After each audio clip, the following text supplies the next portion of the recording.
Yeah, good evening. Or should I say good morning? Good morning to my fellow drivers in the lovely city of Glasgow.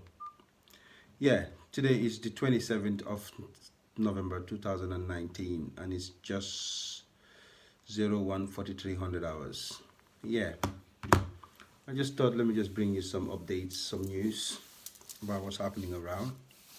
Yeah, a lot of you must have heard Uber's license in London wasn't renewed.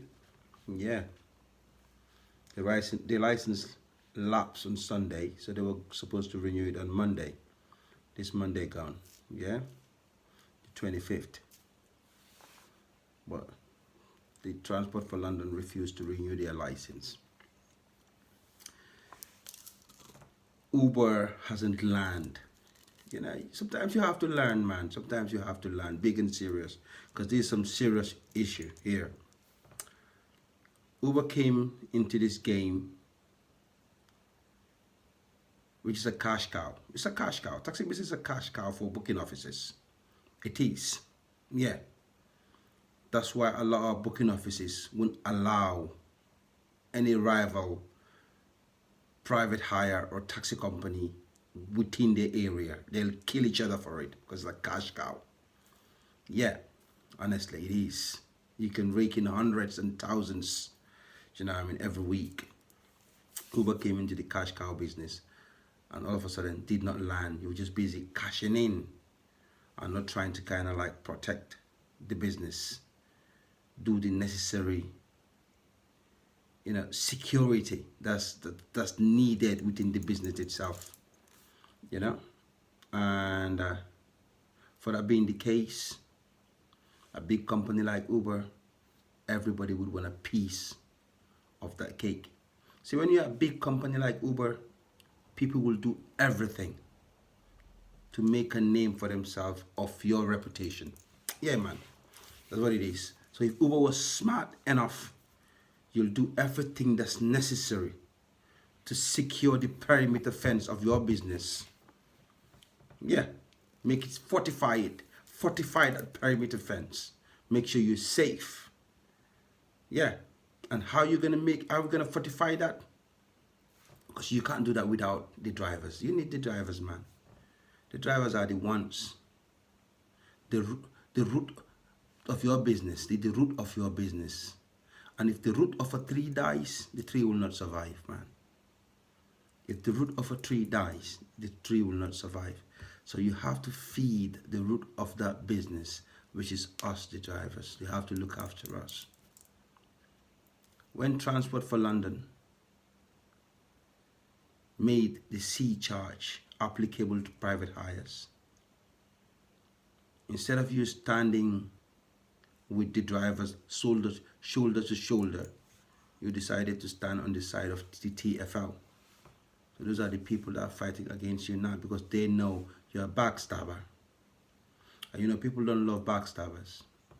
They respect people who respect the people that walk with them. Yeah, because they know you got morals. Yeah.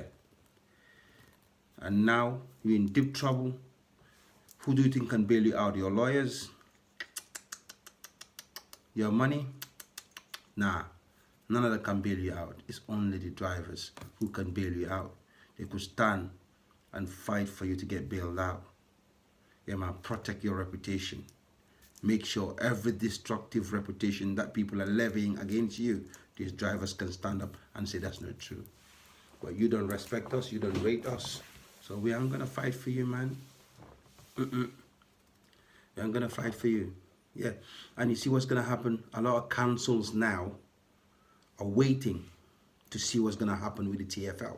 It happened in 2017 and it is 2019 again. It's happened. So a lot of councils are watching. Yeah, man. They've gone back to dig the files because nobody want to be the victim. They want you to be the victim, Uber. Yeah. You've come into the game and you just grow big and big and big and big and forget about like, hey, listen, this is a business. We have to be careful. We have to manage the growth of this business We have to make it sustainable. Nah. You just kind of like thinking, okay, the bigger I grow, the better. Now, remember, supermarkets did it. Tesco did that mistake. They came and, Tesco was fine with the little shops that they were getting. All of a sudden they realized, hey, let's grow super. They started building these superstores. All of a sudden they kind of realized, in these times now, they don't need that. These superstores are not needed. People are not coming out to shop. They're going online to do it. Yeah. You see, when you're growing big, you don't want to dominate. You dominate with common sense. You dominate with strategy. You dominate with kind of like a good business plan. And people that know how the business runs should come in to protect the business and the viability of the business and the survival of the business. Should rely on the people that are the backbone of the business, which in your case is the taxi, is the drivers. Every business that come out of Uber, for instance, the biking business, you call it pump, whatever other fleet logistics business you have, everything came out of this private hire business. Yeah. All the other branches that grew out of this big tree called Uber is the private hire. So you cannot survive without us. And you can't go disrespecting us and thinking you're going to leave. You ain't going to leave, man. You have to respect the drivers. Yeah. Have to give them their due share.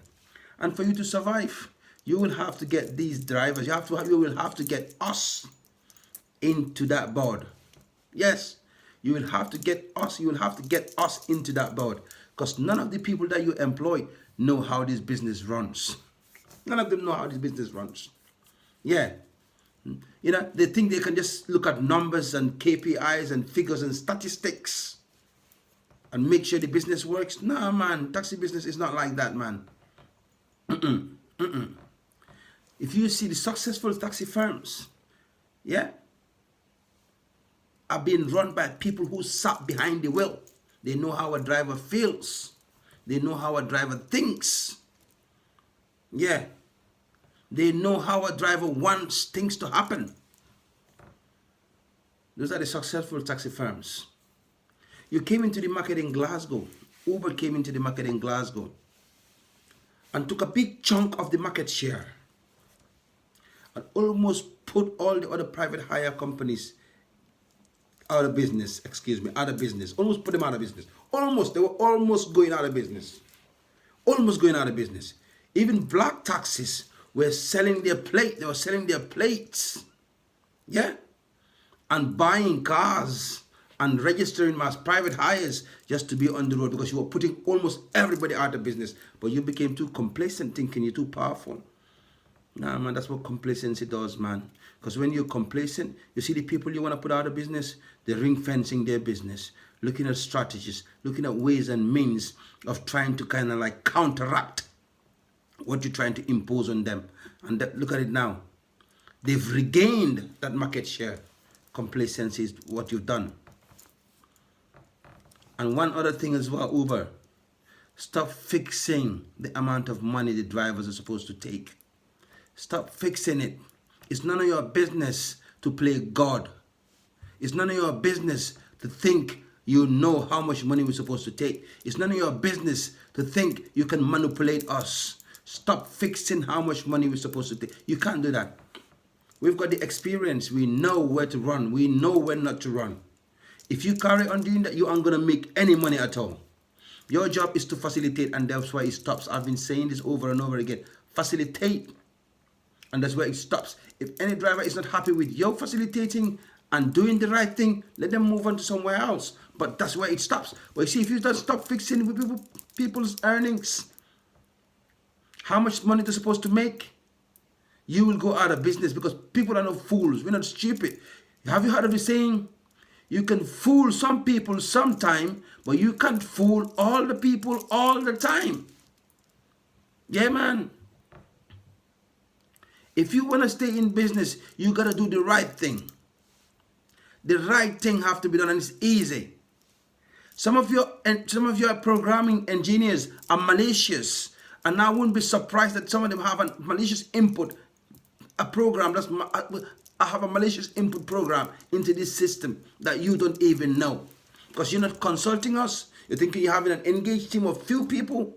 You're not consulting us. You don't know how we feel. And you don't know whatever the program is doing right now. Your program, it's a terrible, rubbish shit. And I'm saying it. Yeah, it is. It is. And other businesses are coming. Other carp-hailing apps are coming. They're learning from your mistakes. And you see this issue that you've got with the TfL right now is going to make some of them take over. Because they're going to learn from you. And they're going to show other people, I'm the best. And your share price is going to go down as well because your investors will lose confidence in you. I don't even know what stupid investor would invest, honestly, in a company that only have an app. Yeah. But in order for that app to work, you need other people with the assets to make that app useful. And the company don't own the assets. They don't own those people, are not employed. How stupid could you be as an investor to invest in a company like that? Uber doesn't own us. We own our time. We do what we work when, as and when we want. We pick up jobs as and when we want. Yeah? And listen, and if we are not happy with what's happening on the road, we can switch off and go home, like I've just done right now. So what investor would be so dumb to say, I would invest in this company? What's the potential of the company? They've got a great innovation. Yeah, but you know what? This innovation is going to come to a point. It's gonna reach a peak, yeah, where they can't do any more. The only thing that Uber could do right about at that point in time when it reaches the peak is to innovate. You have to innovate in order to keep your consumers coming, in order to make sure that the drivers stay with you. And what sort of innovation would Uber use? Because listen, this is what's going to happen. It's just like the supermarkets as well. Whatever Tesco's selling, the off-license around the corner is selling the same products. The difference between this Tesco and the off-license around the corner is the way Tesco is innovating to bring the customers to the store, to make sure people go online. It's the innovation. You have to innovate to keep your business going. So what kind of an innovation would Uber make to keep the business rolling? Because the other taxi hailing, cab hailing apps are going to come. And they're going to stand with you side by side. And how are you going to prove to those taxi hailing apps that you are the best? With you abusing your drivers. I've lost my voice. You know, sorry for losing my voice, man. Because I've been thinking about what to say. This vlog I'm doing right now is for Uber. You have to look after the drivers. You can't neglect these people. You can't neglect them for 1 second. You have to give them their due respect. The people that came and give you everything that they've got. Everything that they've got. Day in, day out. Day and night. Come rain, come shine, come snow. And you think you can abuse them? And you think you're going to win? You can manipulate their earnings. You can fix up whatever you want. Okay, you're going to go home with a $5. Okay, next trip you're going to go with... That's none of your business. Your business is, this is my app and this is how it's going to run. I have no interference with it. And if you deny it, I've got the evidence. Watch my videos and you'll see the evidence, man. Yeah.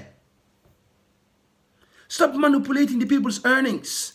If a driver make a good run, of a run of 20, 30 pounds when they come back next, you aren't going to give them a good run. Unless they're a new driver. Yes. Like I said in my previous video. If you want to watch what I said about new drivers, watch my previous video. Yeah? Why? Why do you think you can manipulate people's earnings? You're not God. You're just someone who came up with an innovation and that's it. But you don't know how to manage it. And the people sitting in the office have no idea, no clue what this business needs, what this business wants for it to grow and run in an efficient, effective, and a sustainable manner. They don't know it. They don't. They don't know what I want. If you have 1,000 drivers, we are all different. We are all different. We're not the same. We don't think the same. We don't act the same. We don't react the same.